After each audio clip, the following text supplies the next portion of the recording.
صلى الله عليه وسلم. رئيس المنافقين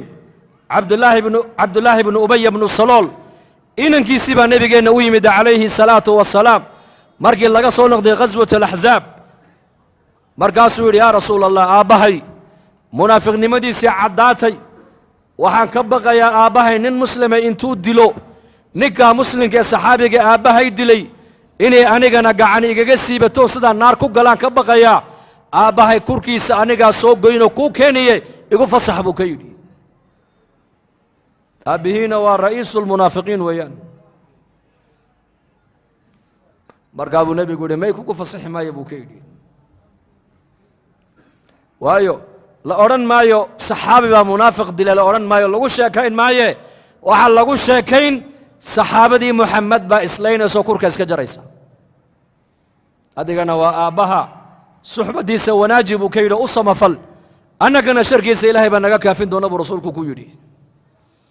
muddo yar kadib ninkaa uu dhiman doonaa ra'iisulmunaafiqiin dadna markuu dhinto saxaabigii uu dhalay baa nebiga u iman doona wiilkiisa cabdullaahi baa iman doona oo nebiga ku odhan doona iigu tuko markaa cumar bnu khadaab baa ku odhan doona yaa rasuulallah munaafiqa ha ku tukane daac ila salaata aljanaasaha qofka lagu tukanayo waa ducayn qofka loo ducaynaya weeyaan markaa buu nebigu ku yidhi cumar waan ku tukanaya iska daa buu ka yidhi markaa buu yidhi yaa rasuul allah manka munaafiqnimadiisu ay caddahay qur-aankuna uu fadeexadeeyey maad ku tukanaysaa markaa buu yidhi yaa cumar aniga khiyaar baa ilaahay ii siiyo waa kii yidhi istakfir lahum aw laa tastakfir lahum in tastakfir lahum 70 maratan falan yakfir allaahu lahum khiyaar baa ilaahay aniga ii siiyo waa ka ilaahay igu leh haddaad doonta u dembi dhaaf dalab oo u duceey weeyaan haddaad doontana haba u ducayn haddaad kuwaa 70 jeer ilaahay aad dembi dhaaf u weydiisana loo dembi dhaafi maayo baa laygu yidhiye khiyaar baa laysiiyo khiyaarkaa horreeye han ku tukadee cumarow iska kaydaa buu nebigu ku yidhi nebigu waa og yahay ninkaa salaadda nebi maxamed uu ku tukanayo inaysan waxba u taraynin waa og yahay laakiin nebigu ayuu ilaalinayaa wiilkiisa saxaabiga ee jaliilka ee dharaariya habeen nebiga ag taagan ee diinta islaamka difaaceega dhiiggiisa ula diyaara inuu ku bixiyo kaabuu nebigu qalbigiisa dhowrayaa markaa nebigu ummaddiisa uu isku wadaa uu ha ku tukaday nebigu calayhi salaatu wasalaam haddana markaasuu yidhi yaa rasuul allah qabrigiisana noo raaco balkaalayo haddana halkaana nala dul joogso lacalla laga yaabaa duljooggaagaa ilaahay inuugu naxariista aabbahaye markaasuu raacay rasuulku cumar binu khadaab baa nebiga gacanta hor dhigoo yidhi yaa rasuul allah nimanka munaafiqiinta qabuurooga ha tegina ka joog haddaba markaa buu nebigu gacantii cumar iska qaado wuxuu yidhi cumarow khiyaar baa aniga ilaahay ii siiyey khiyaarka ha iga qaadine iska kaydaa buu nebigu ka yidhi cumarow uu tegey qabrigiina nebigu waa kor taagay waa u duceeyey uu ka soo noqday soo noqodku soo noqdaa nebiga qur-aanka ku soo degaaya oo la leeyahay walaa tusalli calaa axadin minhum maata abadan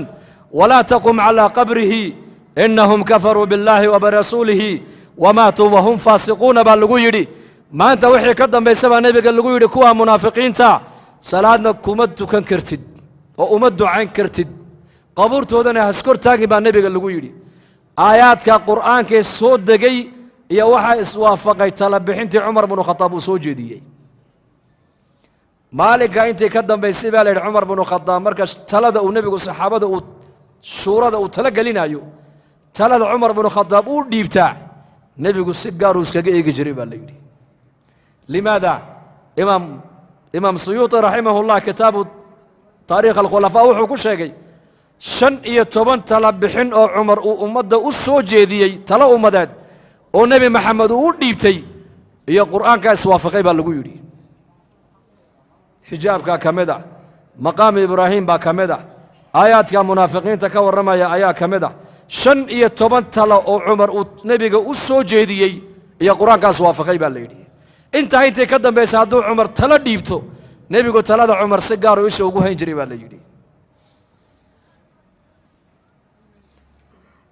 markaa nebigeennu calayhi salaatu wasalaam sidaasuu nebigu ummaddiisa iskugu waday xagga cishradana cishradu waa maxay sidee nebigu reerihiisa ula dhaqmaaye ilaa shakhsi mutakaamil u ahaa nebi maxameda ilaahay baa yidhi wa innaka la calaa khuluqin cadiim jaanib keliya kuma sifoobin xagga cibaadada waa masal xagga akhlaaqda waa masal xagga maamulka waa masal xagga shujaacadda waa masal xagga naxariista waa masal xagga tarbiyadda awlaadda waa masal xagga maaragtaane deeqsinimada waa masal xagga zuhdiga waa masal xagga mucaasharada reeraha siduu loola dhaqmo waa masal masal waa maxay waa tusaale